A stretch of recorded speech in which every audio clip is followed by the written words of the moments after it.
Pessoal, dica aqui para a prova da SEDUC, não é? Que vocês vão fazer a redação. Vou falar sobre algumas questões que são interessantes, tá? Aqui, distraindo da aula dos meus alunos, que é a aula final. Primeiro, vou lembrar aqui a questão avaliativa. Não deixem de observar os critérios avaliativos de prova discursiva. Muita gente não passa em prova discursiva porque desconsidera critério. A pessoa sai escrevendo a esmo. Uma das preocupações que você tem que ter é com a apresentação, né? A apresentação envolve sua letra, por exemplo. O desenho dos grafemas tem que corresponder à sua originalidade. Pode escrever em letra de forma, pode escrever em letra cursiva, não tem problema, tá?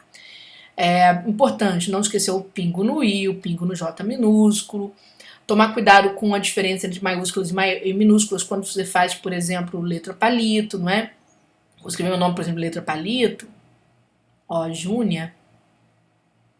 O que é importante? Que o j fique um pouquinho maior do que as outras, né, as outras letras, tudo bem? Então, esse é o primeiro dado. No Sebrasp é importante que você construa, por exemplo, se a banca te der aqui 2 itens temáticos, que você construa um parágrafo para cada um, você não fragmente esses itens temáticos, jamais, tá? Aqui será um parágrafo para um assunto, aqui o outro, certo?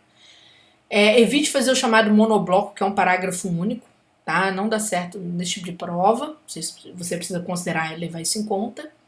E aí eu vou falar sobre os temas mais quentes, eu vou citar 2 temas, certo? 2023, principalmente, a gente conviveu com o aumento de casos de violência em escola. E você pegar, todo mundo viu as consequências disso, a gente viu crianças mortas aí no sul, não é uma coisa trágica. E a banca pode perguntar por mecanismos de solução, como reduzir essa violência na escola. Então esse aqui foi um dos nossos temas, né? Uma educação baseada em direitos humanos. Você pode pegar lá os princípios da própria LDB, né, que traz isso, ou você pode pegar a resolução número 1/2012 do MEC, vai trazer esses princípios de forma até mais clara, para você ter esses princípios com você, porque o Sebrasp é muito principiológico, então eles podem pedir, né, em que princípios, por exemplo, previstos no ordenamento jurídico brasileiro, no campo da legislação da educação, poderiam ser aplicados para reduzir essa violência. Uma questão. Segundo, que práticas escolares ou competências poderiam ser desenvolvidas para cuidar dessas crianças nesses ambientes? Ora, a gente tem as chamadas competências socioemocionais, que são aquelas competências que criam laços de empatia, né? O aluno aprende a trabalhar com o outro, criam autonomia, senso de autonomia, desenvolve o emocional da criança para que se torne mais autônoma, seja capaz de tomar decisões, a criança consiga denunciar uma situação de violência, não é, com que ela conviveu ou que ela acha que pode ser um potencial risco para a escola, tá certo? Então, ela também aprenda a agir por ela mesma diante de uma situação como essa. Então você tem essas questões, isso é muito importante. A gente tem, por exemplo, a própria interdisciplinaridade, né, que não está nesse material aqui, mas a própria interdisciplinaridade também é um instrumento que reduz a violência nas escolas. Por quê? Porque você pode pegar esse tema e trabalhar com diferentes disciplinas, e ao trabalhar diferentes disciplinas, quando se dá para um trabalho em grupo, os alunos acabam, né, visualizando aqueles professores trabalhando em conjunto e eles tendem a replicar esse trabalho também em conjunto. Isso cria uma aproximação entre os alunos, uma interação muito maior entre eles, né, evita o isolamento social dentro do espaço da escola, tá? Cria um ambiente um pouco mais democrático, traz, vamos dizer assim, semeia uma formação cidadã, não é, que é a pretensão da educação. A educação, ela não pode só formar pessoas para o mercado, mas ela tem que ser um direito de todos também, voltado para o desenvolvimento da pessoa, né? E aí, quer dizer, esse desenvolvimento ele tem a ver com essas relações sociais que vão sendo construídas.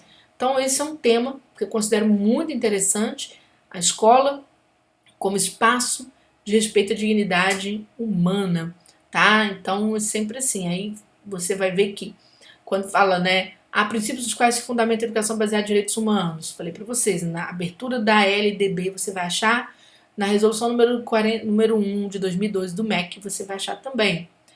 Fortalecimento de competências socioemocionais. Leiam sobre competências socioemocionais, é importante, tá? Para vocês entenderem a importância dessas competências, né? Para humanizar o vínculo entre os alunos. certo? Então também é interessante. Outra questão, não estou escrevendo meu material, mas eu vou falar aqui para vocês que eu considero interessante, é a questão da inclusão, tá, gente? Ah, mas é tão batido. Olha, ao assunto.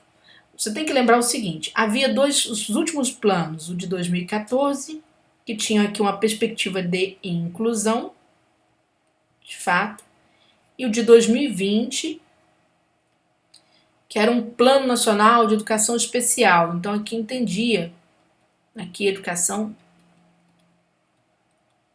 especial. Qual que é a grande diferença entre os dois planos? O da educação especial, ele trazia a oferta, a possibilidade de a família decidir se uma criança, por exemplo, com deficiência iria continuar na escola regular ou não. Então ela previa a existência de escolas especiais, para essa família ter isso como opção. Num primeiro momento, então, que era uma opção da família. A família é que ditava o que acontecia no ensino. Num primeiro momento, ok, parece ser um mundo muito bom. Só que esse plano aqui, ele não houve grandes debates sobre ele, tá? Ele foi criado de cima para baixo mesmo. Olha, a educação vai ser assim agora. Se a família decidir levar para uma escola especial, ela tem todo direito. Mas em 2014, o plano de 2014 que está sendo retomado, né, que é o Plano Nacional de Educação sob a perspectiva da inclusão, prevê o seguinte: não tem que ter uma escola especial. A criança, o adolescente, né, ou seja, o educando, tem que estar na escola regular, para todo mundo. Dentro do ensino regular, melhor dizendo, tá? E com todo mundo. É a ideia de estar todo mundo junto, tá? Então aqui, ó, todo mundo junto. Ah, mas isso não dá certo, né? Ainda mais a gente que é professor tem preguiça dessas coisas. Isso não dá certo. Mas a questão não é para dar certo. A questão é o seguinte: não adianta invisibilizar a criança com deficiência, a criança, né, que, por exemplo, é aquela criança muito produtiva demais também, que até me sumiu o nome agora. Não adianta você invisibilizar, né, você tornar essa criança invisível aos olhos da sociedade. Ela está na sociedade. Então, a criança que não tem deficiência, ela precisa conviver com a criança com deficiência. Em tese, a escola é que precisa se preparar para receber essas crianças em sua diversidade, com todas as suas diferenças, né? É a escola que teria que estar preparada. Ah, mas né, na prática precisa. Ah, mas a criança vai sofrer bullying. Não interessa, porque ela já sofre. Ela já sofre, só que ela tem que ter ela tem que entender o mundo em que ela vive, entender as questões que acontecem com ela, entender que ela faz parte desse mundo. Para quê? Para que ela amanhã, inclusive a comunidade no entorno dela, possam exigir políticas públicas para a situação dela, né? Para melhorar aí o acesso que ela vai ter às coisas do mundo, por questão de mobilidade urbana, por exemplo, né? Então, por exemplo, as crianças que têm problema com, né, que tem problema com surdez, por exemplo, hoje você tem toda uma política muito ampliada nesse sentido, tá? Então, pessoal, é para isso que a perspectiva inclusiva funciona. As famílias não podem ficar decidindo porque as famílias não vão viver para sempre, né? Às vezes os pais tentam proteger, mas eles têm que saber que pela ordem natural das coisas eles vão embora primeiro. E a criança tem que ficar nesse mundo, muitas vezes ela vai ficar sozinha. Podem observar que, graças a essa política de inclusão, que hoje a gente tem um monte de tiktokers, por exemplo, youtubers, seja o que for, que são pessoas que têm deficiência e estão lá. Inclusive um subiu a rampa presidencial, né, no dia 1º de janeiro de 2023. Eles chegam lá. Então o que eles têm não é uma incapacidade, eles têm algumas limitações, e aí todos temos. Todos temos algum tipo de limitação para alguma coisa. Nem todo mundo sabe matemática, sabe português muito bem. A gente sabe disso, né?